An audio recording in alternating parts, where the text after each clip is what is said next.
Hello and welcome to episode 1,900,000,010 plus 12 over 98 days. Brought to you by Tetsuya Nomura. It is the Dad and Sons podcast with me, Liam Edwards, and George Wiedemann is here. Woo! And of course, Matt Visual. Hold on. I can't wait till we get to 169. And then I can't wait until we get to 666. And then I can't wait till we get to 669. And then I can't wait till we get to episode 6,969. Wait, let's do some quick math. How long would that take? If we did an episode every week, that's obviously 6,500 odd episodes from now. How many is that in dog years? How many weeks is in a year? I'm sure a lot of listeners better at math are gonna hate hearing us do this, but let's. So let's say 6,500 divided by, it's 52 weeks in a year, right? 52. It would take us 125 years. 52.14. There you go. 28 years total will be what... Well, no, that's just what we'll be at when we're there. You know, that's how old our podcast endeavor will be. Do you reckon by the time we're reaching 60 or 70, which, God forbid, is actually not that far off, we'll be reaching human advancement to the point where we can actually podcast to our 6,000th episode? I'm imagining that by then we'll basically just be beaming ourselves directly into the minds of our listeners. Will we just be a memory? We'll be actively conscious thoughts. We'll be like the schizophrenic other personality in their head arguing with them all the time over whether or not they should really make popcorn tacos. Has it ever felt weird to you, statistically, due to the number of listeners, and especially George with your YouTube channel, there is almost a 90% guarantee that somebody is listening to our voice right now, real time, even if you're not speaking. Yeah, it keeps me up at night sometimes.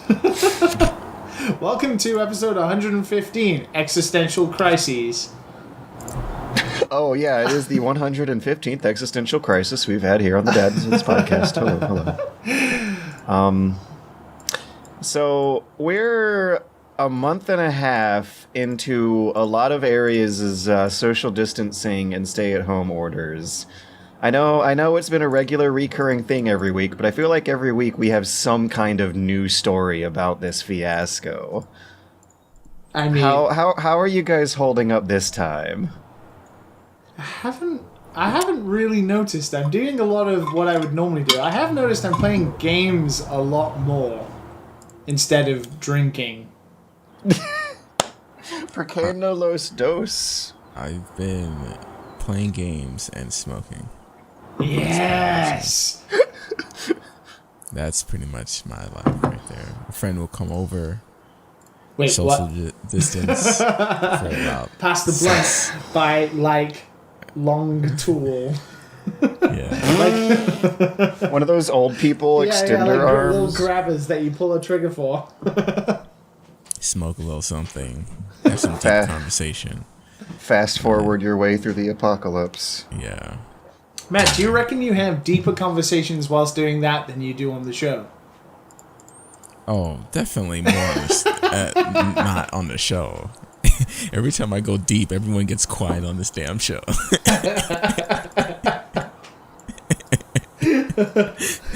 What about this? Everyone's just like... yeah, sure. So, oh man, I and George talks about some type of old ass game.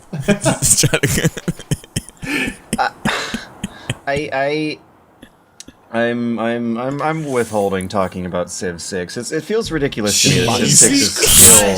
What a bully! But I will. George.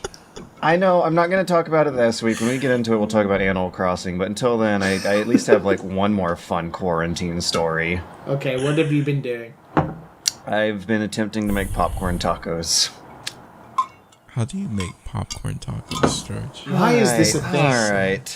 Why are we even talking about this? How has it got to this point? Because I'm trying to use every little bit of food in my pantry, okay? And I posted on Twitter whether or not popcorn tacos would be a good idea, and everyone said no, and I decided to take that as a challenge. You rose to the occasion. I want to go to the grocery store as few times as possible right now, which means using every single thing in my pantry as many times as it could possibly be used. And so I am experimenting with the idea of adding, like, unflavored, unsalted popcorn as, like, a crunchy additive to tacos. And I gotta say, my experiments need some work. The salsa tends to sog them up and make them a bit chewy. But I think I'm onto something, and everyone else is just an unimaginative hack. Oof. Maybe you want... should throw away everything in your pantry so you don't get sick. Yeah, I was gonna say, And go out and go to Trader Joe's, like a little bougie white guy, and get some food. Like Nancy Pelosi. Okay. And I fill go up to my Trader freezer Joe's with all the time. $12 ice cream. Yes, man. $12 ice cream? What? No. It's another super political cheap in meme I don't want to Trader get into this week. amazing, right? We talked about politics a few times on the show. Not often. Obviously, we are not the greatest political voices of our time. But as soon as we started talking last week, our inbox was, don't vote for Joe Biden. Vote for Joe Biden. Don't vote for Joe Biden. Vote for Joe Biden. Well, And it just kept on going like a train wreck for about 10 or 15 emails. The amazing thing about the Democrats nominating Joe Biden is that not voting for Joe Biden is something that everyone can agree is the actually morally righteous choice. The question is whether or not it's the desperation that you want to engage in. Like, this is a great way to both get everyone to agree on and be offended by the same thing while realizing that the whole entire argument is not whether or not you agree or disagree, but just how to get there. I'm not like an expert on this, and I'm also not American, so it doesn't really matter. But is it possible that if Joe Biden wins, he can have Barack Obama as a vice president? Or is he, like, not allowed? Oh my god. No, he won't. But like, is that a he's possibility? allowed to, I think, yeah. Wow. I don't think there's any rules timeline. against that. Can Well, you one of imagine the him one of back the in the war? Oh, one of man, the that would other be things that could happen is memes. Donald Trump could lose but get reelected again in 2024. Yeah, that's not going to happen. He would not be the only president to serve non-consecutive terms back apart from each other, but he would be the only one to be impeached and then be voted back again afterwards for a non-consecutive. I don't know. The future, however it's gonna go, is gonna go stupid. And at least, like, we're all on the same page about that for once of the past 4-year cycle. Let's stop talking about American politics. You guys have already ruined the world. We don't need any more of that. You are correct. I'll have you know I didn't vote for this shit. Doesn't matter, does it, though? It doesn't matter. Because we are where we are. So, video games. Woo! When I want to derail the podcast, it's never about politics. It's never about politics. What kind of deep talk do you have when you're smoking, though? Everything, man. Politics? You should write down some questions for the podcast. You guys will probably need to be smoking too to reach that God that damn, I wish. mindset. That mindset, just be like, yeah. I wish. Just kind of go into the thought, even having no experience within that topic. If you know what I mean, just deep diving into stuff. Well, yeah. I think we've regretted it before. There was an entire episode named Joint Conversations. And I've been drunk on the show, so I don't know if that counts. Oh, How disruptive is the alcohol flow in Japan because of the quarantine and the virus? And I honestly don't know. I've actually not gone anywhere near where I could see if it was still, like, pretty full and stuff, but I was looking at pictures of Tokyo, and people are still fucking going to bars and stuff, and it's like, you fucking morons. I mean, the whole of Japan is in a state of emergency now, not just Tokyo and Osaka. Now, everywhere in Japan is in a state of emergency, but that seems to have done nothing. I kind of wonder if the whole shogunai attitude might be manifesting into worse people following the rules in Japan and then not talking No, about 'cause it it's versus super even weird, other right? It's Asian super weird. countries. Japan prides itself on a nation of literally living to the motto, the nail that stands out gets hammered down. So you'd think everyone would follow the rules. So you think everybody would follow the rules. And yet for the first time, like, there's literally a serious virus going around that could wipe out most of Japanese population because they're all over, like, 60. And yet it seems to be one of the most lax countries in the world right now, which is so odd.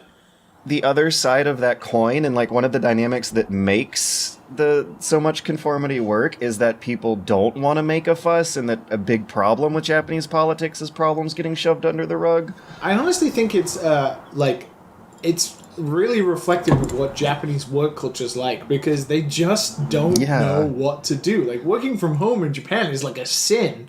Like, it is just not. It is not something you do. And companies just aren't prepared for that. And, like, these big mega corporations are like, no, you still have to come to the office unless we are literally legally told we cannot tell our employers. And then the Japanese constitution is like, the government cannot order people to not go to work and stuff. So it's all a bit backwards. And that sounds so think claustrophobic. There'd be some common sense, but no. Right? Because like one of the theories I kept pushing in all my videos was that the reason why Japan is so fun to visit and play in is that so many of the businesses are catered to getting people out of their tiny cramped homes all the time. So this must be driving them nuts, I can imagine. Well, it is weird because I kind of had a unique coronavirus. I don't want to say scare, but I'm saying it in like quotation marks.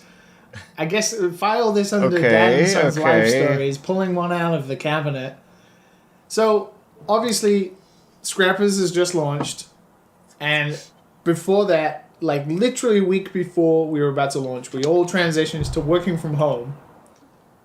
And it caused a bit of issues because, we're trying to launch a game and everybody's working from home now, which is something we all have to get used to. And then this really close-knit team that have been trying to make a game has now been ripped apart and we can't celebrate and all this blah, blah, blah. But then it came to like creating PR and there was like launch day issues and all those kind of things that I actually had to go to the office for the first time in a week. So I went to the office and like a couple of my team came along as well to try and fix things. And we were like, joking around, we shouldn't be together, blah, blah, blah. But it was fine. Anyway, like 4 days later, one of my team is like, so my housemate works with somebody who might have the coronavirus. Oh, God. So I might have the coronavirus. So all of you guys might have the coronavirus. So we were like, oh shit. This is interesting. And then obviously I'm talking to my lady and I'm like, you might have the coronavirus. If I have the coronavirus, if you have the coronavirus, then your mom might have the coronavirus. And the chain goes on and this is why you should stay home. But, I'm there for a whole day, and me and the team who were in the office are like, oh, okay, so we might all have the coronavirus. Is everybody feeling okay? And obviously everybody's like, oh, we're fine, but this is a bit worrying. But we spent the whole day waiting for some dude in Osaka who was the colleague of my team member's housemate. Yeah, I think that's it. My team member's housemate's colleague. Yes, he was the guy who had to get tested, and we were waiting twice removed. Yeah, we were waiting literally for 16 hours to see if this guy tested negative, and he just had the generic flu. And it was the most nerve-wracking thing, and you're waiting, you're think, what if I actually have the coronavirus? And we got loads of food, and we're gonna be stuck in here for 2 weeks, all this kind of stuff, preparations, what do we do? What if it's really bad? And it was negative. Oh. Okay. But still good on you guys, though, for going through the process and making sure. It's weird, because I have been very, don't go out, it's not worth risking, only do the bare essentials, and then the one time where I had to go out would have been so typical if I had got it. I'd be I went out for literally 2 hours and got it. Thankfully not. It was negative. That's good, man. Have That's you met good. anyone there that has it? No, my auntie had it, but only mild symptoms. So she's okay. But it does seem to be that thing where now everybody at least knows somebody or Yep. someone quite close. It's starting to happen in my family. You know, where we think relatives. like 3 months ago, it was like, oh, it's just in China. Like, it's fine. It won't reach us. And then, poof. It's almost May, and almost everybody has it. I work for the hospitals, and so I go there filming still, for Cove, and a couple of hospitals have no patients, but like there's a couple for people who are familiar with California, there's like 16 people in Hemet that have it. There's a couple in Anaheim that has it, and we just went to this place, this other hospital that had a guy like almost not almost dying, but he was like really in bad shape for a bit. And it's insane to kind of hear like someone in bad shape for a bit, but mostly when I go inside not the area where they treat the patients is a lot of old people, like a lot of old people. Sometimes you get a younger couple or something like that, but it's like a lot of older people. So it's strange to be up close to it, but from what I've heard, that it's not as like, you know how it's kind of been sold as like, oh, young people get it and this is like nothing, like we don't even know that we have it. I think in some cases that's not true. Yeah, no, it's absolutely. It depends on how. Guys. Yeah, it depends on kind of how it develops, right? You can be asymptomatic where you have it and you don't develop symptoms, but you can spread it, and then mild where you might have like a cough and be a little sick, and then you can develop further issues. You're more likely to recover if you're young and healthy, but it can take a turn for the worse, and you can. You can really suffer from it, or you can, in some unfortunate cases, pass away from it. It's scary. Like in America, what is it, like 30,000 people have died now? Yeah. That's what the number was like 4 days ago. That's 9/11 times what it's like. times 15 or whatever. That's intense. What's so weird, too, is that we tend to typically think of dying of a disease as being like a more natural, normal, okay way to go.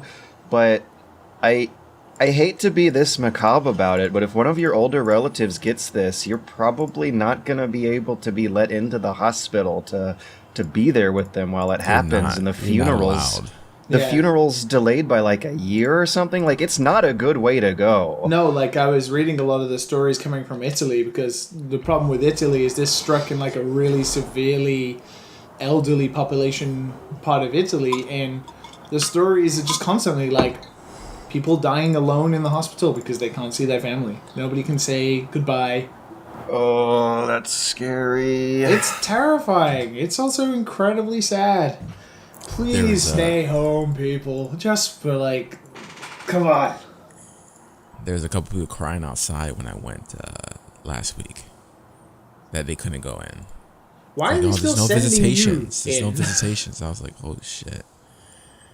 Yeah. Why are they still sending you in, Matt? Because they don't care about me. No, it's because you're essential.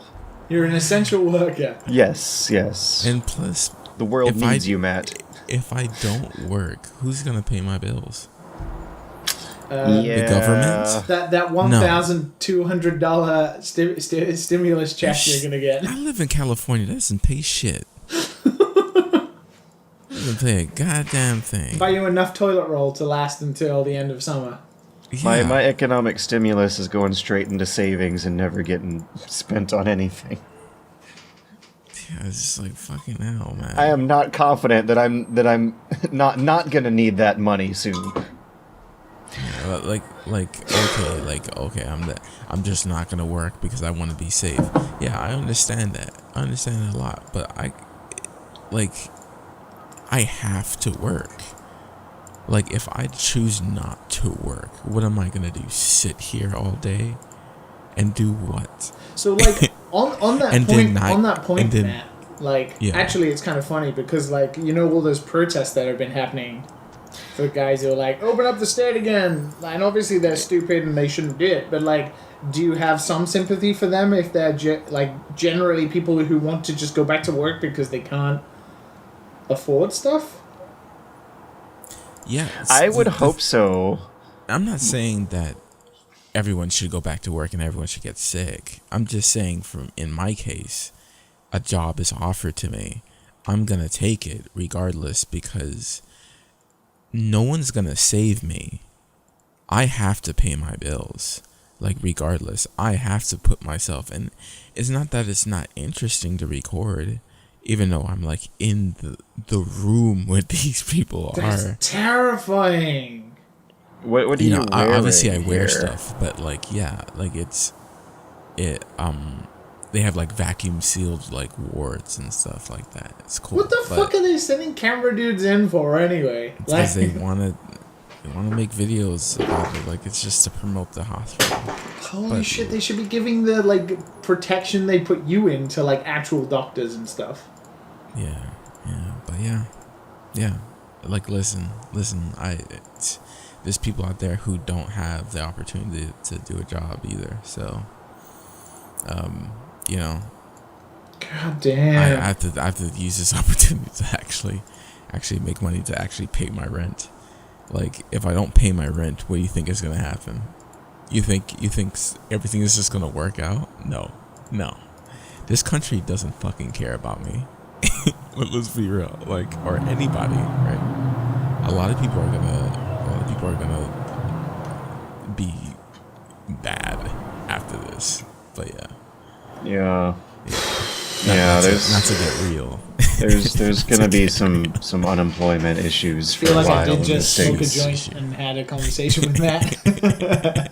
The paranoia is setting in. No,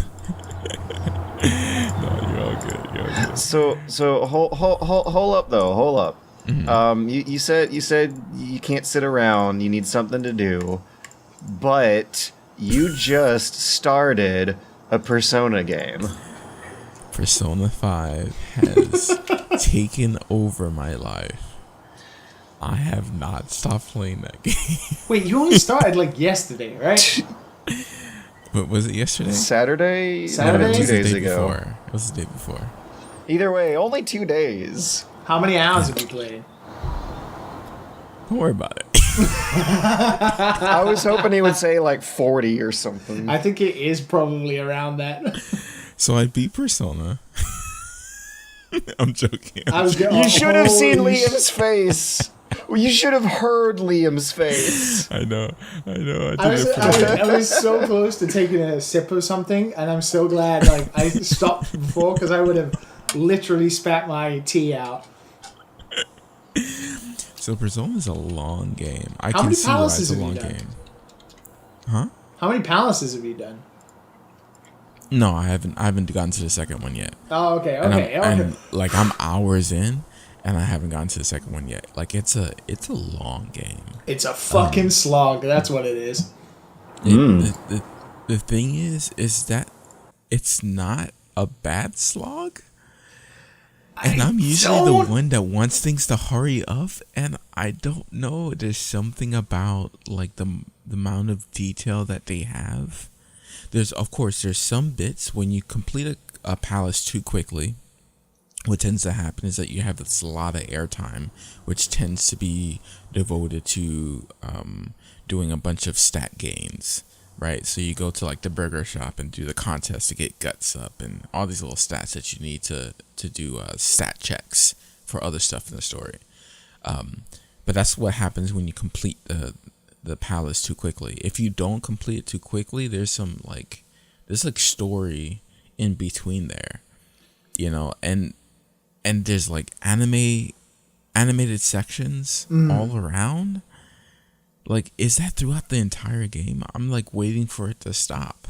No, it's pretty much throughout the whole game. This is what makes these games so special. Insane. Yeah, the production values are incredible for games like Persona.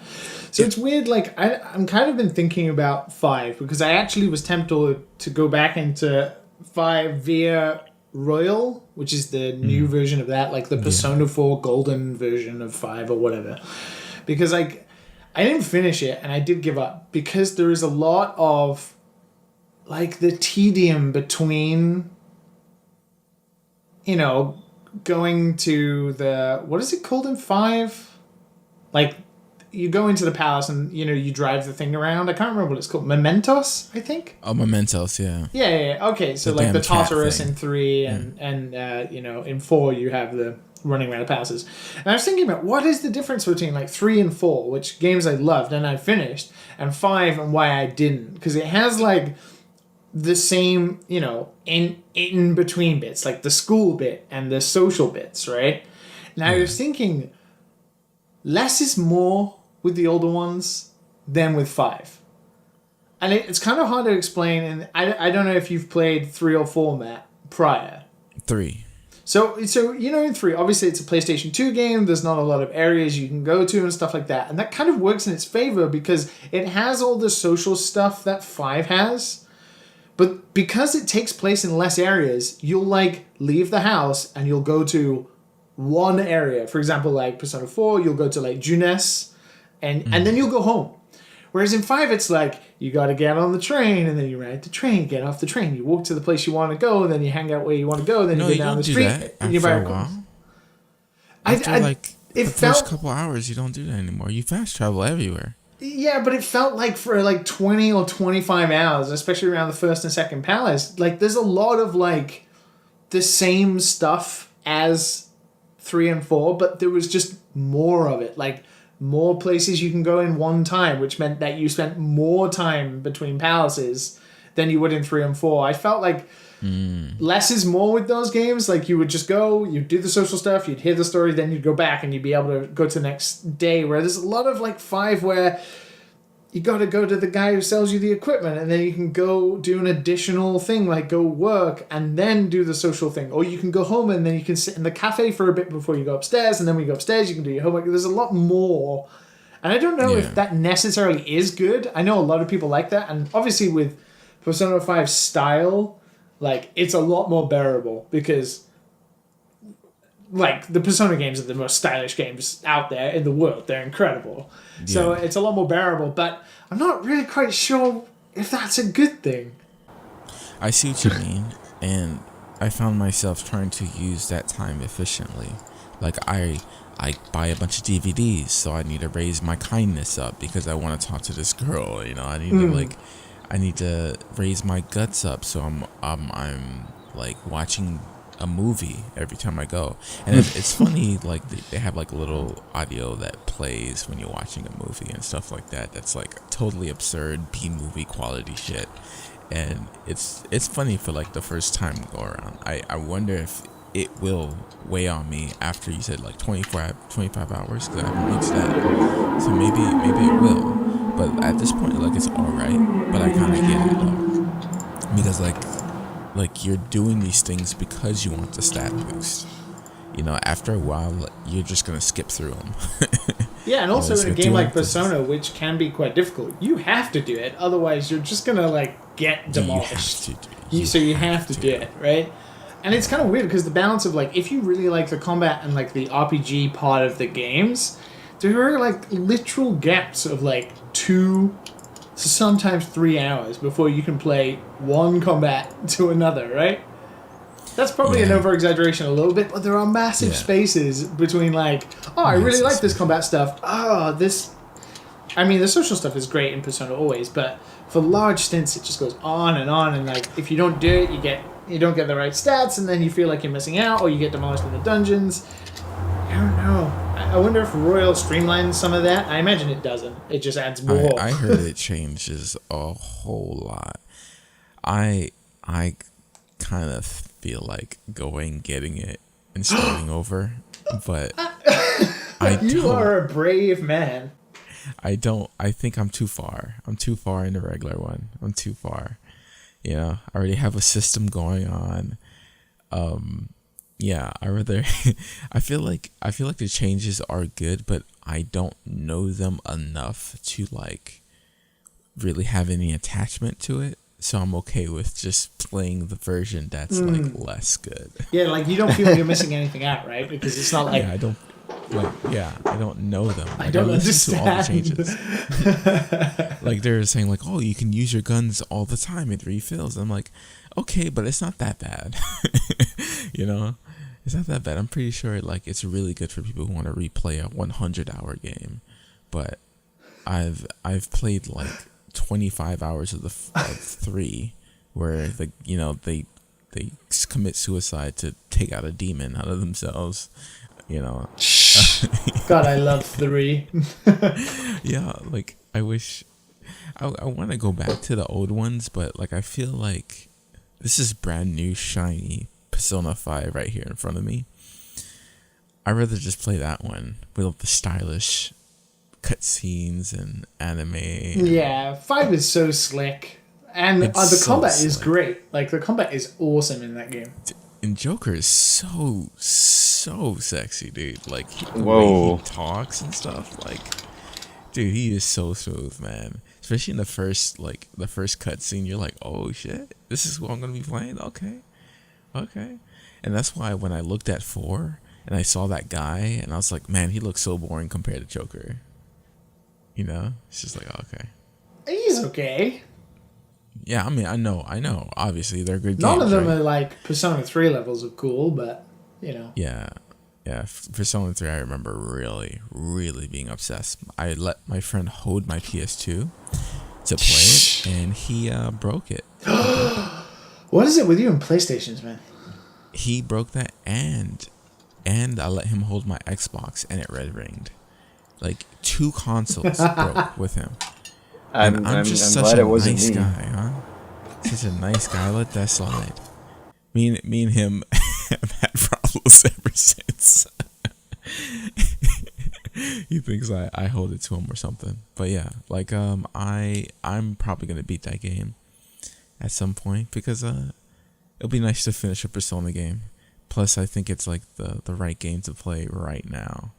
You know, during that free time.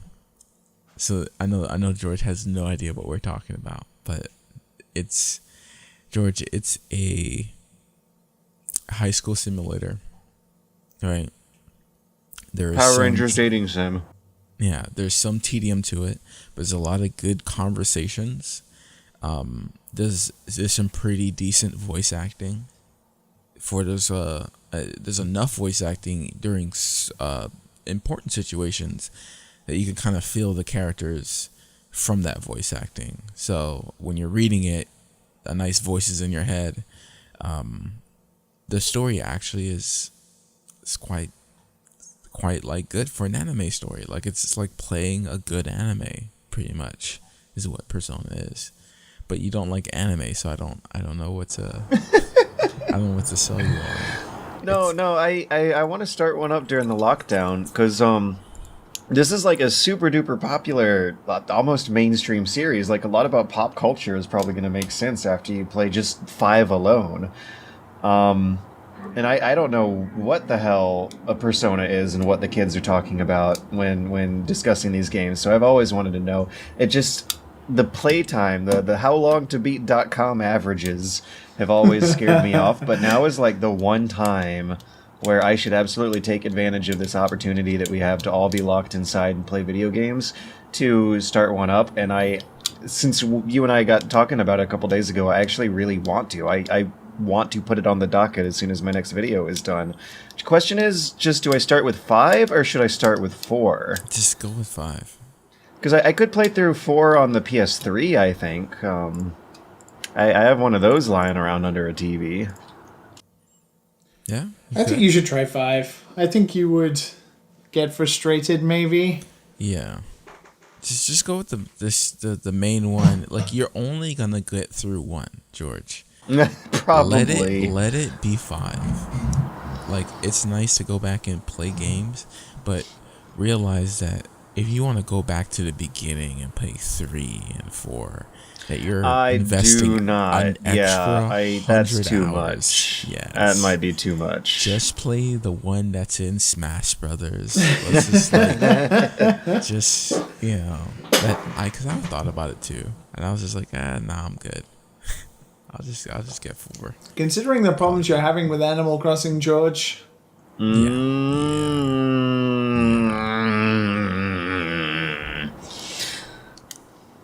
well, I'll be mid-maxing my Animal Crossing character right now. But Wait, you're playing? No. I was gonna If I say. had it, I would be mid-maxing. Yeah, I would be like selling stuff. I'll be finding people's codes on forums. I would be like. Would you be time traveling? No, I don't like time travel. Okay. Only cops time travel.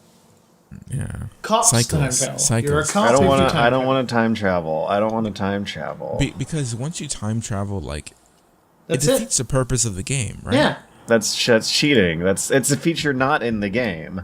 Yeah. It's something you literally have to like manipulate the console to do. So of course it's not intended.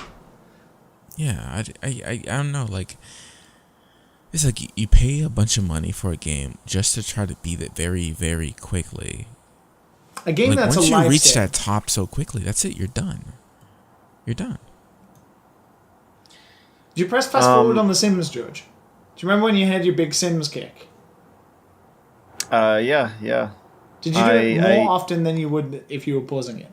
Like, playing it, sorry, in normal speed. In The Sims, you are intended to fast forward. Like, you can't. It would be really tough to get a good life mode story going without ever using the fast forward button. True, I guess you are trying to simulate an entire life. So should we do the Animal Crossing update, the follow up, the is this thing clicking with George now a week later discussion? Can we start naming it Old Man Plays Child Game? Yes. Old Man Plays Child Game Part 2. Old Man starts to have fun. Old Man wave. asks on Discord multiple questions because he does not understand game. Yeah, okay, I'm fucking sorry. Animal Crossing is a radically different designed game that takes some time to get used to. Give me a break, god damn. It's been a week, and as weirdly slow as the progress has been, a lot more of the game has clicked with me since then. One of the big hurdles I had to cross over was just having a vision in mind for what some sort of long-term project should look like. And I remember when Minecraft was going through its beta modes and early access iterations, I always had a hard time dealing with creative mode in the early stages of survival mode until I started getting into that mindset of, oh, a week from now I might have a giant penis palace completed. I visited some online friends who have been a little tricky-dicky with the exploitation side of it, and You're hanging around with the wrong kids. The bad I might crowd. be hanging out with the wrong kids, but it has given me long-term goals to look forward to, and I cannot confirm nor deny whether or not they've been time traveling, so much as whatever islands they've got going on are a hell of a lot fancier than I thought was even possible. Well, they're just in putting the the game. graft in. Sounds like they're just putting the graft in. Well, they're cheating or putting the graft in. It shows me that there's something there to look forward to. Like, a lot of the meat and potatoes of the game was in the decorating, like, metagaming stuff. And one of the things that I didn't really get used to until recently was decorating outside, because I didn't know that the AI uses your furniture that you slap down. That has definitely, like, added a layer of outputs to all of the inputs I've been putting into the game. How many villages do you have now? I still only have 2. I don't get it. I haven't gotten to a point where more people come over. What do you do to make that Tomnook happen? literally says to him, go ask him if you need to know what to do. And then he has a prompt that literally says, what do I do? And he tells you what you should be doing. Last time I clicked that was when I was gathering up the 30 iron ore, So which have you did done that? take... Have you opened No, this shop? I said, I was like, on my way to finishing a sentence saying that the last time I asked him that was when I was gathering up the 30 iron ore, which did take 4 days, but now that the shop's been upgraded, I'm sorry I haven't pressed the what do I do dialogue option on Tom Nook and a whole entire day of my life. Fuck me, right? God damn, Granddad. Okay. It's so strange for you to have trouble playing this game, but you're like... No, like, one of the things... It's like, try to frustrating break the hell other out of games. me. Because I don't have any problem at all getting into, like, the weirder, creative, self-expressive sim games. I had to, like, play Minecraft maybe twice before it finally clicked with me. None of these games have taken as long to click with me as Animal Crossing has, but the discourse surrounding this game is all about how easy it is to get into and how soft and gentle and made for dumb babies who don't know how video games work. Do you want be. some direction? Do you want to know basically what to aim for, and then you'll get to a point where you can be as creative as you want? I think my big problem is that they bottom load a lot of options that you have to play around with the decorating mode until quite a few days into the game. Like, I'm still facing a lack of tables. I would like it if I had more tables to put all the junk in my inventory in. But the junk in my inventory is finally getting to a point where I can actually, like, mix and match stuff in creative ways rather than being stuck with the one handful of furniture that I seem to have naturally gotten throughout week one. So it's delving it out nice and peacefully. Way too slow. You know, you're saying that the pacing is perfect. I think it's way too slow. I think even the hyperactive kid demographic it's targeted for are gonna want to get into the late game stock trading feng shui ranking system earlier than But the Nintendo game doesn't wants the block you kids from to doing get it. that. You can do Unless that. you can time travel, sure. No, same as everybody who plays the game. Like, you do it on a Sunday. You don't have to get to a certain point in the game before you can buy turnips. If it's Sunday, you can buy turnips. There's nothing that progress-wise stops you from doing it other than if it's Sunday or not. Here's a thought. What if 1 week ago when I was griping, that was because I might have started the game on a Monday, And you had or to maybe wait. a Sunday, and it was Bunny Week. Because another thing that happened this week is Bunny Week stopped, and wow, boy, did that speed me up. Yeah, more fish, more insects, more stuff going on. Okay, so we need to explain to Matt what Bunny Day does to the local economy. Matt, some stupid fucking rabbit turns up on your island and turns Creepy everything rabbit. into eggs, and it sucks. That's all you need to know. You see, like, a little fish wading around in the pod. You It's an egg. throw a line out to catch it, and it's an egg. You shake a tree, and a bunch of eggs fall out. an egg. You dig a hole in the ground, and instead It's of an a egg. fossil or a bug or something cool, It's an you, egg. You take a dump. It's an egg. You eat a bowl of noodles. An egg. You walk up to Tom Nook, and he opens his mouth. It's an egg. See? It's ridiculous. There's eggs everywhere. And they sell for like 25 cents on the dollar compared to the other stuff on the island that you extract from the They world fucking to suck. resell to Tom And Nook. every item you can craft from them is terrible. Also, the game has a... The game has a... The point is to build a cool island at the end of your, like, 6-month-long job. Also, the game has a really, really fantastic local co-op mode that is hard as hell to set up, but once you get going, it's genius. You, can make another resident on your island and play the game together with them.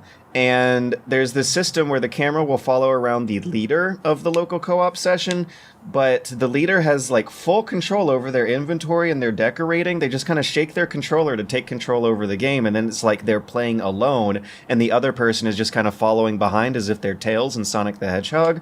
But then when the other person like might stumble across some cool bit of loot in the map they want to gather up, they just shake and take control over, grab an item, put it in their inventory, then shake the controller and give it back while you flip through your cell phone and help your friend out every now and then go back to your cell phone. And it does it's the other player who's just kind of tailsing along in the Sonic the Hedgehog setup here can dash can have their attention span dash in and out on like a minute by minute basis that's so beautifully evocative of the game's, oh, we only want you for a short burst sort of design mentality.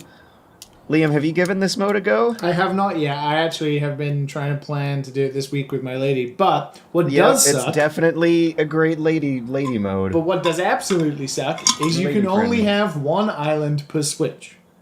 I was wondering about that, because when we were setting her up... That is terrible. Yeah, when we were setting her up, I did get a little worried that that was the system going on here. That is the system. So it really is like a yin and a yang, isn't it? Like if you have kids, right? Or we were kids, and we have a brother and sister, even the old Animal Crossings, right? Same memory card, same town, right? But we live in 2020. You have multiple different accounts from different regions that you can have on one Switch. The fact that you can't have another island that is just another instance of an island. You have Nook Islands that generate and stuff like that. The fact that you can't just have another island... He never will let you go home. ...is so weird. You get on an airplane and try to escape, and you just end up on another one of his islands. That doesn't make weird. any sense, though. No other island, no other save. That's weird, man. Yeah, you can play on a new profile with but it's the same island. It's the other person's island. You'll plop a house down next to the first person who started the island on that Switch. Yeah. And in the old, I don't know if the DS games had that same method or not. In the GameCube game, it's always been the same. But it's in the GameCube version, your other household members had their own town on their own memory card. If I remember correctly. No, if you're using the same memory card, you were on the same town. If you had different memory cards, yeah, you had different saves with different towns, yeah. Well, that must have been how I was doing it, because I had two towns I would jump back and forth between when I was playing the GameCube version as a kid. George playing Animal Crossing as a kid. I guess. I played it for like a whole whopping 2 months on and off trying to get into it, but I didn't get super duper sucked in, and that's why I'm willing to give it another shot. It's been a long ass time, and the games have grown up enough since then that there should be stuff, some more stuff going on to take another good attempt at hooking me in. But I still, even though a lot more is clicking with me this week, it still kind of feels weirdly unfinished-ish.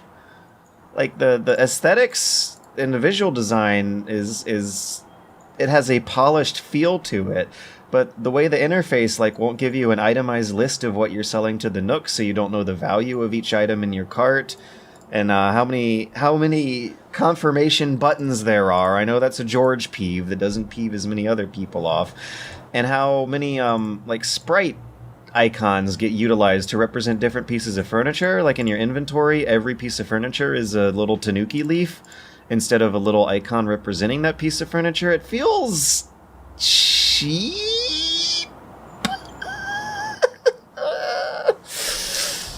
I don't know, it's weird because every complaint you've had just feels like FOMO. Like you have been going to what other does people. FOMO mean? Fear of missing out. Yes, I absolutely have a fear of missing out. You oh my god, you actually are who've right. Been playing the game for hours and hours and hours. You're like, holy shit, look at this paradise, and you go back to your shitty island, and you're like, oh, well, I live in garbage. I do believe that a big part of this game's appeal right now is the time and the place of the coronavirus. It's a different kind of escapism entertainment than we're used to, but it's still a power trip escapist fantasy. So George, just go ask Tom Nook what to do, right? You build the shop, and then he'll want you to lay out 3 plots of land to get new villages. Oh, I know what it is. It's the bridge. That's the step I'm on right now, building the first bridge. Then build the bridge, and then you'll get Isabel, and then when Isabel's here, all you have to get is KK Slider, which means you need to get a 3-star rating, and then you can have the island manipulation tool, and then you can do whatever you want. I wish they would give me that on day 3, man. That's all I think the broadest, biggest problem I think I'm having getting sucked in is that the cool stuff is behind a few days of chores. But there's something about getting that tool so delayed that makes it more impactful when you get it, because you get attached to your island and the way it is and how it's laid out in your mind, because you've been so used to like traversing it that when it comes time to carving it open and literally destroying the terrain and rebuilding, it's very weird and hard, because you really think about how to plan out everything and such. There's something incredibly amazing about the pacing of this game to me. It gives you a goal every day up until a certain point, when then every goal is your own. But that is quite unique. I still want to blame Bunny Day. But I still want to blame everybody Bunny hates Day. Bunny Day. Fuck Bunny Day. Is there another game we've been playing at all? Did you get a chance to play Frostpunk? No. Me? No, George. Oh no. Well, I was just trying a bunch of different games on the Xbox. Not Xbox, but the Pass. Oh, the Pass. Oh shit, Pass. yeah, that's right. Because I think once I do get this next video out, I'm gonna be hopping to Persona and that Halo 2. Yeah, download some. Yeah, Halo 2, baby. That's probably gonna be something we'll hear me talk about next week. I've progressed a little more into Final Fantasy VII, and How do you feel? I got to Wall Market. I've heard that's a good Ooh. one. I know what you're talking about, Matt. Gosh, Yeah. I'm loving the Twitter conversations over that game. I am loving. I want to. I'm a little jelly of you guys. I'm pretty jelly. Of you I'm guys. wondering where it's going. Obviously, by this point, a lot of people have finished it, so my comments are not incredibly valid, because I'm still, like, just trying to get Tifa from Don Corleone, or whatever his name is, and then... So I'm still there, right? I've still probably got, like, a good 50% of the game to go, whatever. But I want to know where it's going, because a lot of people, are, like, on Twitter, and a lot of people who I trust and that kind of thing, who maybe don't have nostalgia goggles and that kind of thing, are saying it's, like, one of the best games of the year.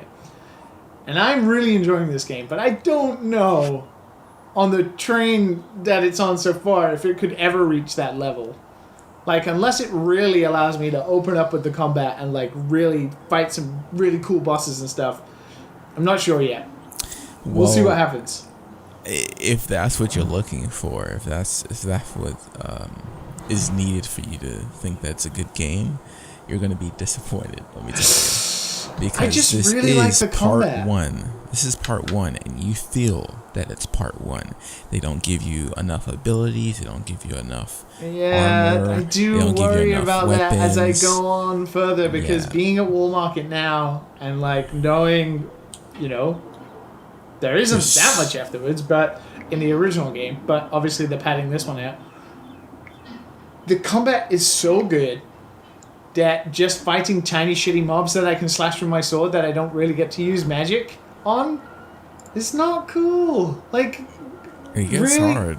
It gets real hard later on. Okay, so good luck that's with fine. that. Okay, I'm fine with that. The one, I've only struggled once. I only party wiped once, and it was a bit shitty. But it was on the final boss, the surprise boss of the Colosseum. The house. That was ridiculous, man. That was so ridiculous. That was a good but hard fight so far. Yeah. Is that one of the hard ones, or is that kind of? Yeah. Oh, okay. Well, everything is hard at the end. But Oh, yeah, okay. like, All right, ignore me. everything is- I'm still enjoying everything is it. hard. I think the production values are amazing, and I do really enjoy the character moments. Hopefully, I'll find some time this week to carry on with it. Oof, that doesn't sound good at all. Uh-oh. Well, you know me, boys. It'll take Thomas forever. Money. The hot takes. Liam hot takes. I've been working on a new project, so I haven't had time to. But I have played more Noita instead because I can like play that for an hour and then die and then just get on with my life and feel like I've made progress because I learned something about the game. That's kind of my new daily go-to at the moment. Apart from like turnip manipulation in Animal Crossing. But I will finish Final Fantasy VII probably in the next week or 2 weeks maybe. Or 3 weeks. Or 3. Or He's 3 gonna months. George it up. You're gonna George it up for sure. I can No, feel I'm it. not that bad. Oh. I'm probably worse. Yeah, Final Fantasy's it's a good mixed bag. It's a good one. It's a good mixed bag. Lots of, some good potato chips. But for some reason, there's a little carrot in there. Get that fucking carrot out of So my I potato think- chips. What about the steak though? Like isn't there some high quality, like ridiculous production values and amazing soundtrack? Isn't there some Yo. juicy, high quality steak in it too? Yo, Speed Demon. No one talks about Speed Demon, man. That guy was a mess, man. That guy was like, that was the point where I was just like, oh, this game's good. So I just wish there was more moments like Speed Demon. I just remembered why I haven't actually gone back to it in a few days. I was in Wall Market and like I was doing the side quests you get, Yeah. and I was doing the when the party don't stop or something where you follow Johnny around to all the different places. Yeah. Fuck me, like RPGs need to get rid of these shitty ass quests forever. Like, Yeah. god damn it. I would say yes. I don't like the side quests at all. These little side quests that They're they have, so they bad. make you do. Sometimes they have like really good moments, but most of the time it's like not needed, right? It's just padding the game. It's so- and yeah. it's like worse, like a cheaper Yakuza 0. I would say Wall Market is my favorite though, in terms of side quests. Really? I've only done that Johnny one so far and the gym one. And like both The of gym them one are, was funny. the gym one Gym is one's funny, funny. but it's mediocre at best. Like it's just a mini game. It's because I probably hang around those types of guys. Like I've heard those guys a lot. Oh yeah. Protein shake, it's just so funny to me. And But man, the Johnny one, ugh. I don't know. I enjoyed it. That's like the only time I enjoyed the side quests. It's like the only time. Like Yeah.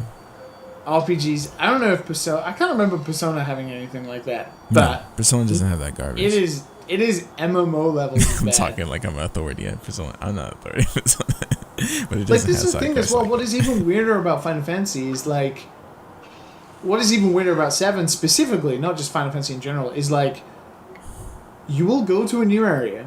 The way the system works is you'll go to a new area based on the main quest, and then the character you're with will disappear for a brief time, and you will be allowed to do 3 to 4 quests. And that's it. Yep. And you'll do them because they pad time out. And they don't really give you much of a reward at all. And they're usually shit. And then you'll go to do the main quest. And it will give you a prompt that literally says, if you leave now, you cannot do these quests. Because you never return to that area.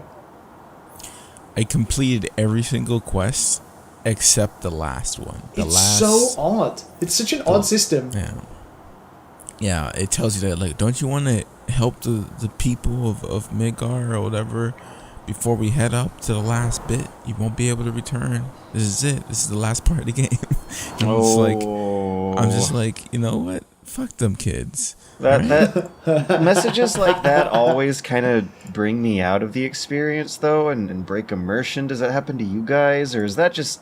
Should I just have kinda rewinded like time it. and not saying that? Never I mind. kind of like it. No, I yeah, like being told that, like, the game I'm is gonna miss progressing to a out. point where I'm getting to the next part. But what is Yeah. weird about this is just that you can't travel back to old places unless it's part of the main quest.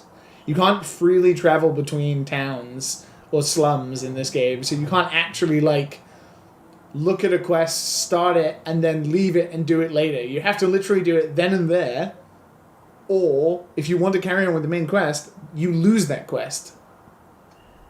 Like as soon as you finish like slums sector 5 or sector 7, like, and you start doing the main quest again, the game's like, okay, I guess you don't want to do this quest, and like sweeps them under the carpet, and like, and you never see them again.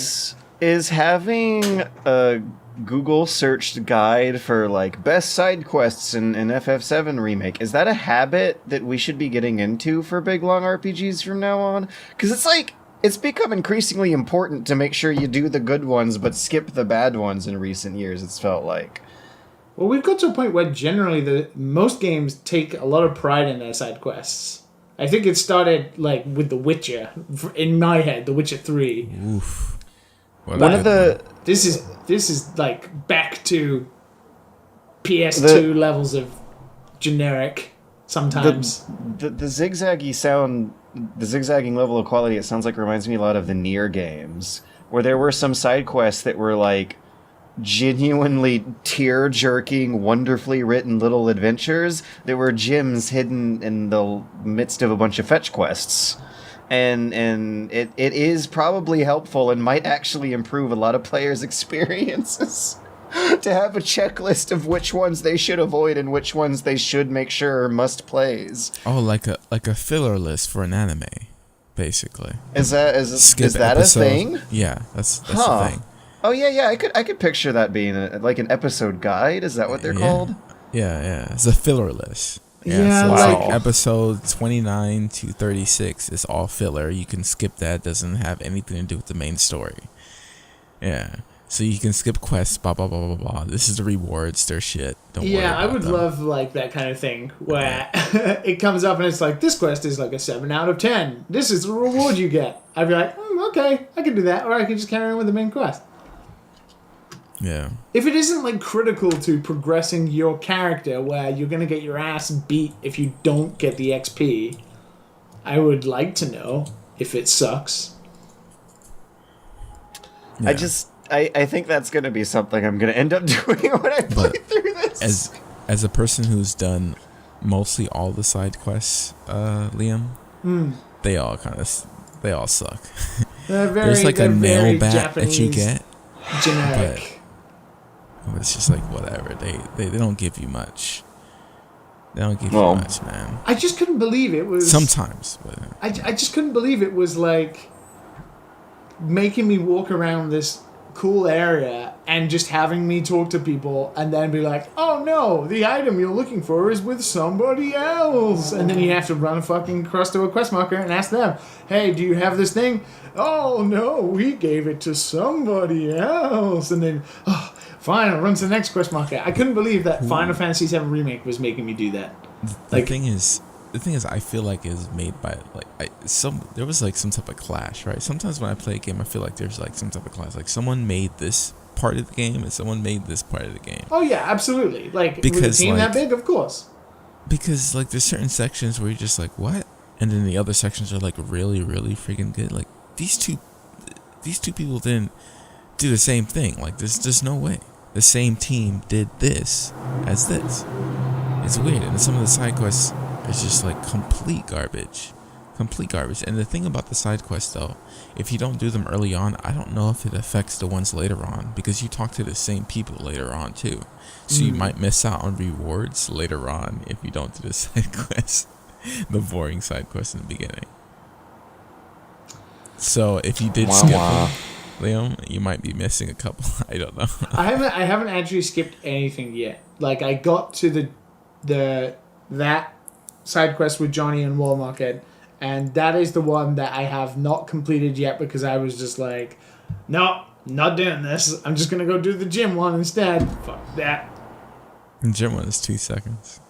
Yeah. How far did you get in the last thing?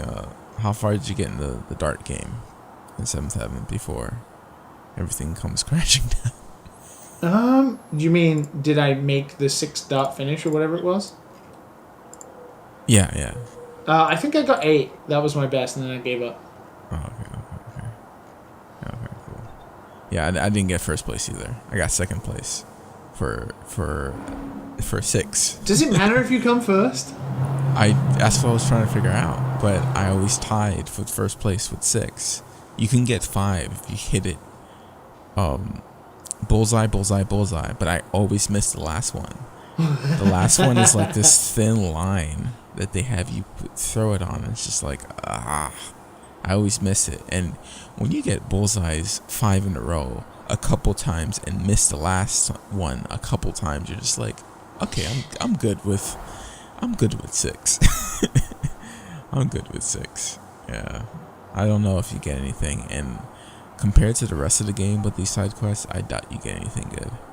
I bet you get like some type of like a thing that requires to get the ultimate weapon or whatever like that. Or yeah, I doubt it.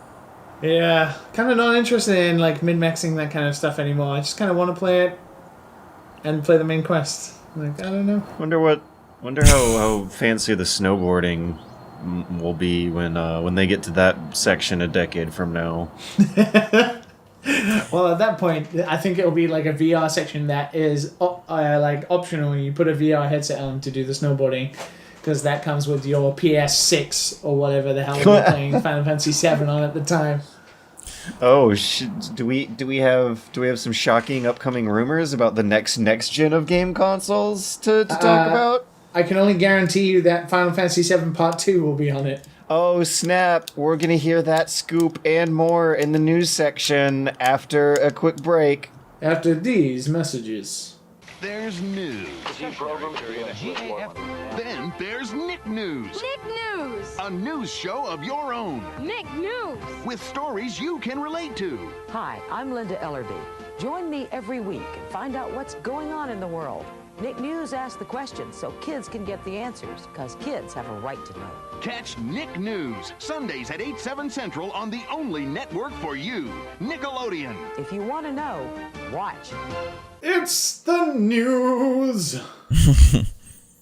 George. We're going to talk about Animal Crossing a bunch for the news. Animal Crossing's all over the news. No. We're having an Animal Crossing crisis. People are being infected across the world through the air of Animal Crossing-itis.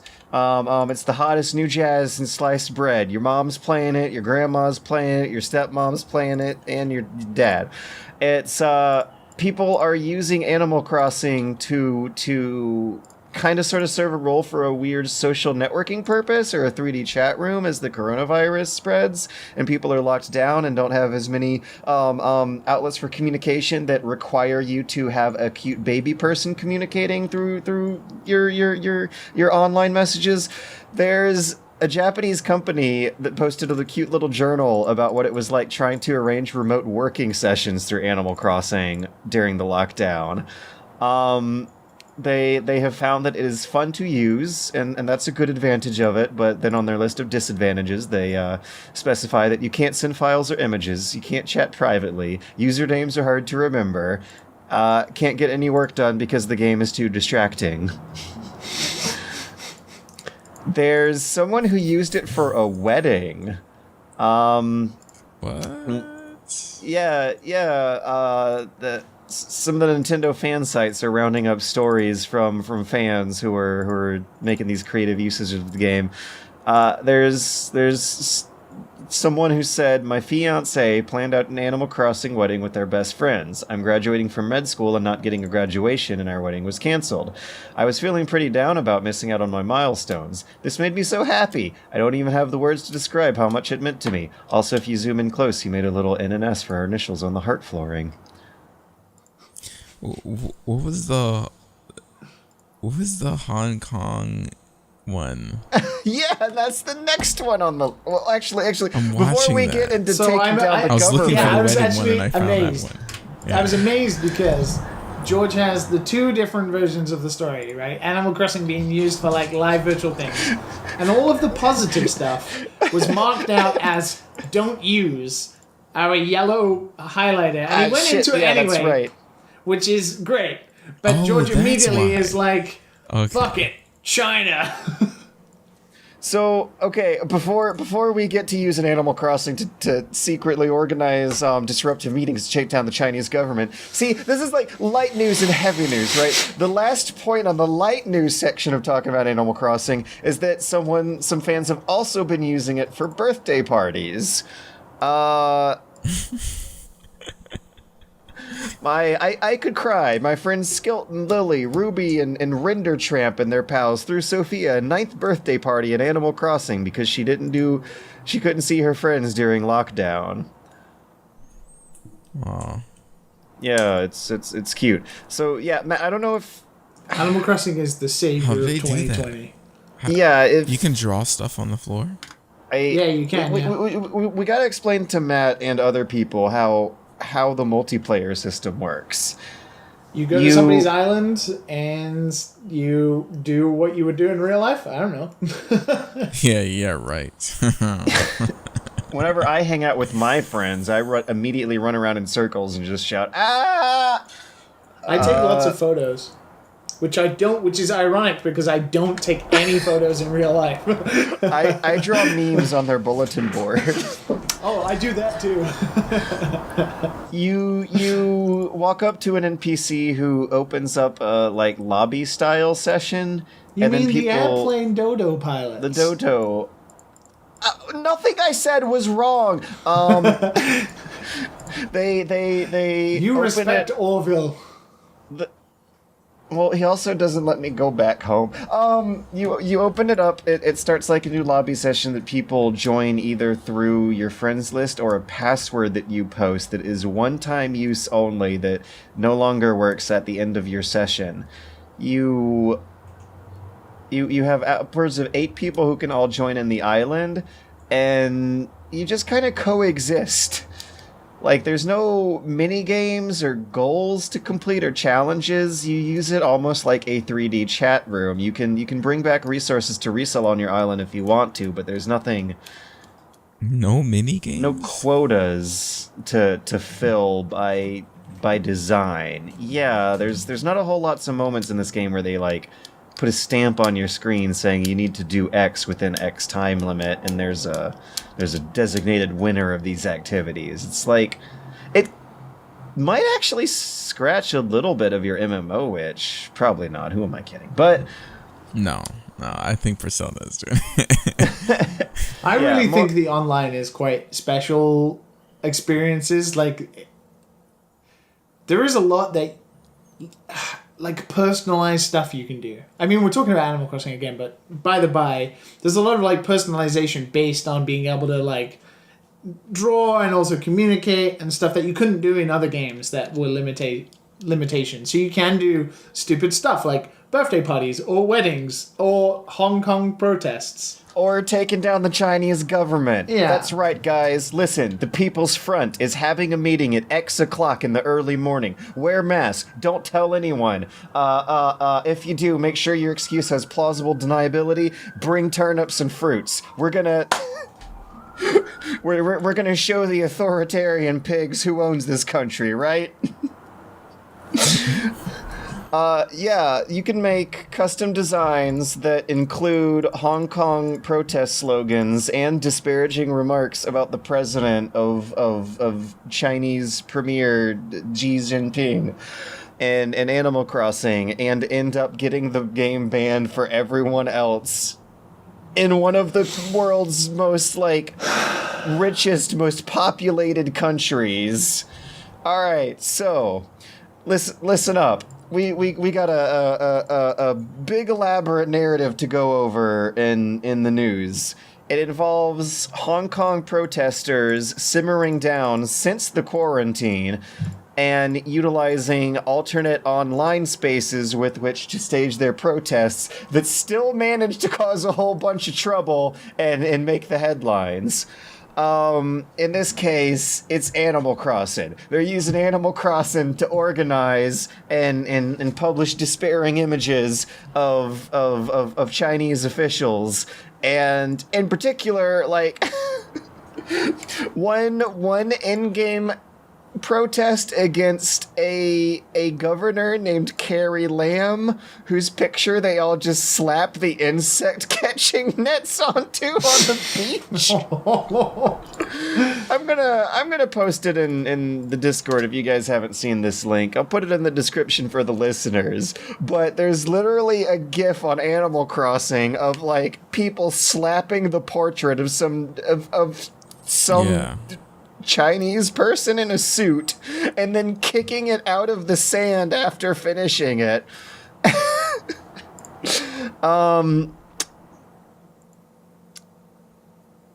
The game ended up getting banned because of it. Because of what some forum posters are translating as quote unquote a vacuum of authority in online gaming. China has taken Animal Crossing off of the official physical copy online reseller in China, which is apparently a thing going on nowadays. The physical game purchases happening through China since the virus have been going through a kind of like marketplace company called hang on, I'm just gotta... Taobao! The game has been removed from Taobao, the de facto national e-commerce platform for everything in China. Resale games happen through them as a marketplace that connects to hundreds of game stores throughout China that are delivering that game, and that listing has since been removed since the Hong Kong protesters started using this method around April 10th. April 15th, local metropolises started drafting laws on the books to try and expand the scope of online censorship in video games, potentially prohibiting gamers from chatting with people outside of China. The laws that are also being drafted include subjecting single-player games to online surveillance, with new real name rules being implemented as well. And also further stamp downs on the traditional Chinese shocking content taboos of plagues and skulls and zombies, but also editing maps and role-playing and organizing in-game unions. What the hell? I imagine that a lot of that is stuff that's getting weirdly lost in translation and also being drafted by old, out-of-touch people who don't know what those words mean. But the implications are staggering. And the creepiness with which a lot of the Hong Kong, Taiwan scenes saw mainland Chinese Animal Crossing accounts go dark with was a super real phenomenon observed on April 15th.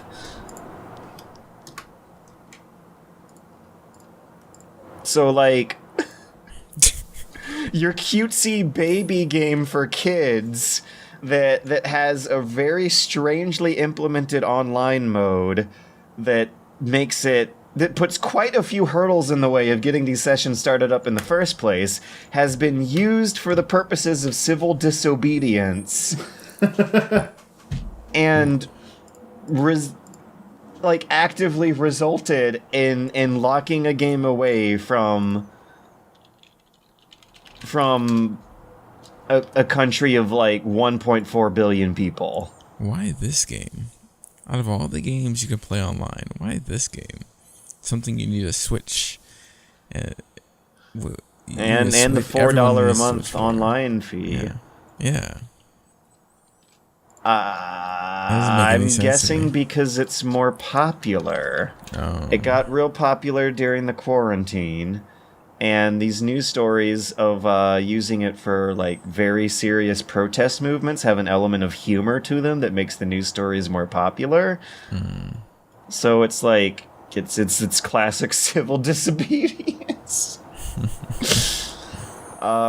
Yeah, because there's not a lot of people who would even be using this in the first place because they have a limit of 8 people who can join in a session at once. So it takes an eternity for them to get together. So all of these images of quote unquote protests in Animal Crossing that you're seeing are very like consciously arranged just for the screenshot and the Giphy web animation. Staged, so to speak. Well. In other news, Phantasy Star Online 2. Phantasy Star Online 2 is coming out for PC next month. Didn't we do that last week? No, Matt only just realized that it was launched in the West last week. Now we've progressed to he's going to be playing it next month, I think. No, it was... What it was is that it came out for Xbox, but now it's coming to PC. But you only found out about it last week, right? Yeah, I didn't know that. PC. They were thinking about it now. It's just like, yeah, might be coming out soon. So are you gonna play it? Oh hell yeah! I played it back when it was Korean patched. It was great, freaking phenomenal. Can't wait to waste my time in Do you reckon you'll finish Persona before? Oh yeah, probably. I mean, what am I kidding? You'll have finished Persona by next week's episode, won't you? I don't know. I heard some reluctance. I totally heard a bit of reluctance there. He just doesn't want to reveal how much spare time he has. Yeah, it depends. Depends. I got a lot of work to do after this podcast. But like I meant work, not Persona. But yeah, there's something about diving in for hours into a game and like getting satisfied by it. You know, something you enjoy. Like Cloud got satisfied in War Market. Oh, he sure did, didn't he? Oh baby. Yeah, Maiden M. Is it Maiden M or Madame? Madam M. Madam M. I got the cheapest version. Which one did you get? I went for the most expensive. I bet you did. Oh my lordy lord. Cloud could barely walk afterwards. Lordy, lordy, lord. Special course all the way, my friend. Liam knows all about that Japan massage, doesn't he? Oh my god, it is not too far from the truth. I need to get me a Japan massage over there, but they don't like foreigners. Man. They don't like foreigners over there. They have like the signs out that says no foreigners. You get a foreigner, but I need to not be able to walk, you know?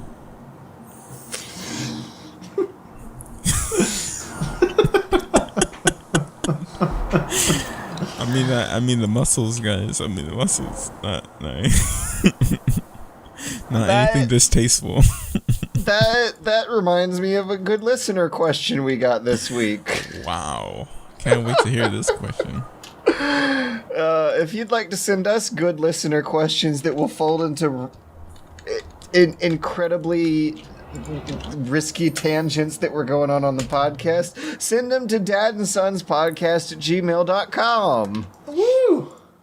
You never had a rough massage, George? Speaking of... I'm good, thanks. Speaking of Yakuza games and massages and sexual innuendo humor about seedy underworld that you explore in said Yakuza games, Oscar G has a really fun question.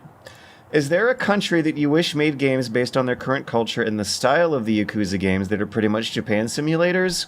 What genre do you think that game would be based on what stereotypes or knowledge you guys might have about that country? Is there any German games? Right? Like, it would be really cool to walk around a distinctly German village. Yeah. There's a couple of German games, but they're not Yakuza. Germany simulators. They're not in this time yes, frame. They're not in this era of Germany. That's what I'm saying. I think it would be cool to see, like a regular German game. I know there's a lot Like, you go of to German Oktoberfest. developers, but they don't make German games, right? Like Yakuza. I wonder how close the GTA games would count in terms of like making America simulators. Well, they're parodies of America, aren't they? Would you say Very that close to the It's not truth, really a though. parody. Very Yeah, close. yeah. Yakuza definitely has a lot of sense of humor about its culture, Yeah. but it's not straight parodying it. Yeah. I would like to see like a Swedish hygge game. You guys ever heard of hygge? I think I'm pronouncing it somewhat correctly. Hygge is like the study of happiness or something related to that. Like it's a saying in Swedish, I believe, about a state of mind where you're all positive and shit, and you eat cakes and don't worry about getting fat, and you just sit by a fire reading a book and drinking hot tea. I'd be down for that. Yeah. I love the India level in Hitman 2, where you get fully immersed in some crowded streets in Mumbai, and that's a scene you don't see very often in video games that I bet would go well with the Yakuza idea of cramped city full of little disparate, separate activities with a dash of cultural weirdness everywhere. I would love to see a game that's in like the slums of Rio de Janeiro, like some form of open world game that takes place in the slums, and you have to like memorize all of the ups and downs of the slums and that kind of thing. That would be really cool. I've always found like Some parkour. that hilltop, that iconic picture of the hilltop in Rio de Yeah. Janeiro, just shanty houses, layers upon layers of it for miles and miles. That would the be cool. virtual tourism aspect of this whole idea is super strong. Wasn't there a map in Black Ops Call of Duty that was the slums of Rio de Janeiro? Favela, yes. The favelas. Favelas, that's what they're called, yes. Yeah. Yeah, that was a good map. It's Back also in not the day, years ago. Look how old we are. not hard to imagine at all them doing a Yakuza spin-off in like Bangkok or something. Bangkok. I mean, we got Sleeping Dogs, and that was really good. Crowded Was it? Asian cities are just fun to be around in games. Sleeping Dogs. Sleeping Dogs, that was Hong Kong, right? Sleeping Dogs had, I don't want to say that Yakuza feel. It's a very distinct feel, but Oh, it's so good, though. I really enjoyed Sleeping Dogs. It had a really good combat system. and great city scenes and a sense of place. Like, when you're driving really fast in the game, the way they use, like, light motion blur is really nice. Those wet streets, man. The wet streets in Sleeping Dogs look so good. You could do something like The Getaway and do, like, a London-based one again, I guess. But that's kind of boring. Why does it always have to be, like, gangsters and mafia? What is, like, a cultural part of the world that is as strong as, like, Japanese soft power in regards to, like, Yakuza and, like, the France, way maybe? Japan looks distinctively. Mm. It's probably very ignorant of us, this discussion. Well, I also bet we might have already gone through them, too. Because it's a very exciting question that's hard to narrow down specifics because there's so many good places to go, and a lot of games have. Like, we've gone through a lot of open world crime sandbox games, and that's kind of sort of, and that's not what Yakuza is, but it's what Yakuza is close to. Like, it's open world is just a little bit more closed off than the others is all. Yeah. Anyways, good question. Thanks, Oscar G. I'd like to hear what other people would like, or if other people from other countries who listen to the show would like to explain to us a game that would be represented by, like, would represent their country really well, or like some aspect of their culture. Can you imagine Australia? Like a serious Australian game? Maybe. That would be cool. You could do like a New Zealand They Maui would actually... Yeah, go style ahead. one. Like a New Zealand Maui one. I could easily imagine a crass GTA style parody, like with Australian humor. Like, yeah, because Australian humor is pretty raw. Like, it's pretty raw. You have to have some thick skin. And I just wonder how it would come off. It would definitely be. I feel like it'll definitely have to be more of a funny game, like GTA version. But I would rather some actual Australian actors. But in my opinion, I don't need to hear some fake accent. Oh yeah, absolutely. Yeah. It's just real hard for me to imagine one taking place in Atlanta, Georgia, when thinking of these games. I mean, it's so boring there. It's so boring. I think it's showed you the changed. I cool think it's changed restaurants. Yeah, that's all there is. I mean, I heard it's changed a bit more, but it's so boring, man. You should come over to California, George. I would like to, but the air is poisonous to old people. The air is poisonous to old people right now. George is actually 60. I think both of you 65, should just I'm come to sorry. Japan and live 69. in fear with me. Yo, if someone offered me a job in Japan, I would take it and go. I would absolutely take it. Well, we need to try and anyone figure in that Japan out, wants don't to we? hire a video editor, I am all yours. I am all yours. Well. Next question is from Ahia. It's been a year after DMC5 was released, and I'd like to know what your thoughts are. It's been a year since DMC5 was released, and I'd like to know what are your thoughts about it in two ways. Why was it almost completely absent from Best of Games of 2019 lists, and how does it compare to other DMCs, since there are some voices in the community saying 3 is still the best? So basically, in retrospect, now that it's been a year and the hype has died down.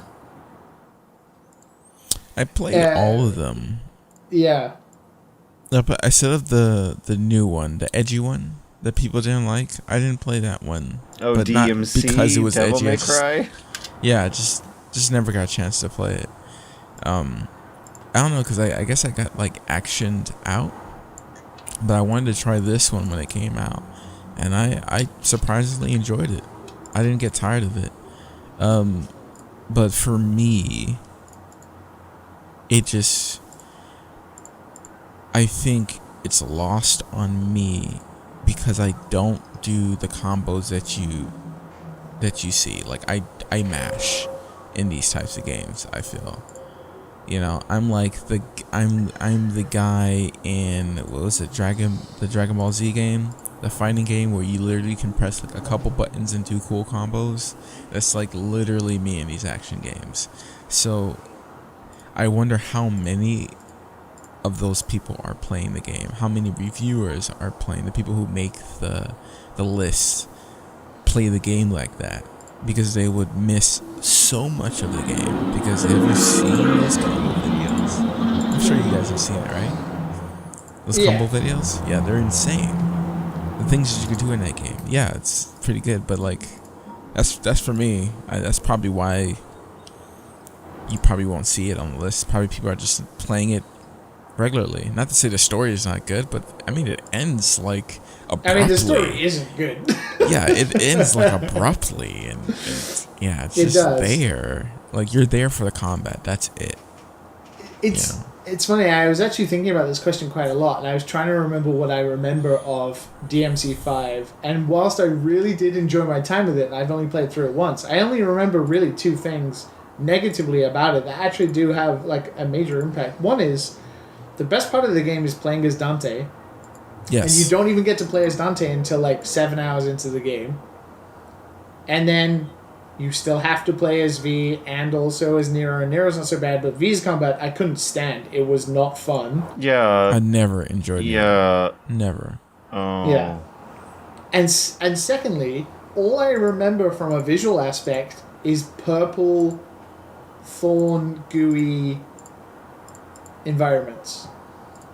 that were like biological masses related to the boss. Right. And that's all I remember. There's nothing like DMC 2 or 3. Well, last talked about DMC 2 is whatever, right? But you know, like cathedrals and like mansions and like even DMC 4 has like unique aspects to it in regards to being like outside of the town, fighting that giant guy in the town, and then going through the harbor and like all the different areas, and then through the cathedrals and meeting Nero.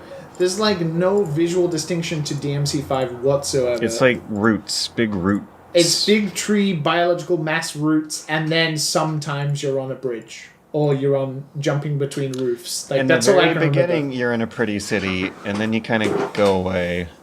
Yeah, there's a lot of just running up and down thorns. So I did myself a disservice. I want to play the game again, but what happened is that once after the second V level, I kind of sort of sent it back to Gamefly and put it back in the queue because I noticed that my enthusiasm had dropped off. After 2 really great days with the game in the beginning with Nero's combat, I noticed that I just pick one combo out of the list and spam it. Right. And then after 2 days of playing V levels, which I think most people will genuinely agree are just bad, like I noticed that I wasn't booting it up, so I might as well put it off and come back later, and now it's here and it's April. And the thing is, that's the same thing that happened to me with State of Decay 2. Alright, because I booted up State of Decay 2 this week, and I was actually enjoying it. It was alright. But they force you to switch characters.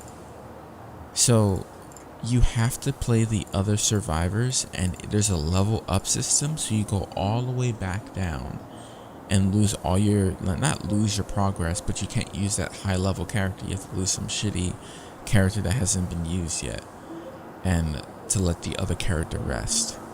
Like, this is a video game. Like, and it just completely killed the experience for me. It's just like, okay, I want to play that character. Why won't you let me play that character?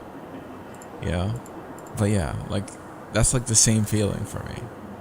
And as soon as I was able to pick Dante, I only picked Dante.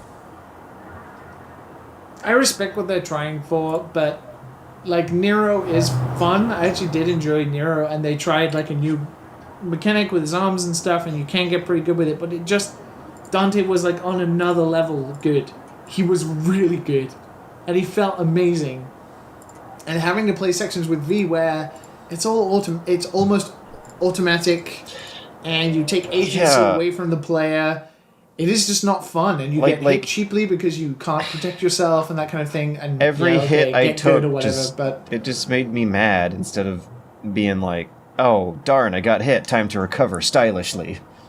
I think we're just complaining about the game at this point, but I think for me, I enjoy playing one character, learning all the movesets, getting better, getting awesome, so I can actually like beat the boss at the end and stuff like that. Like, I prefer that than playing different characters and randomly having one that I have to beat the boss at the end. Like, it just doesn't feel as satisfying. I still enjoyed the game, but I can understand why it's not on the best list.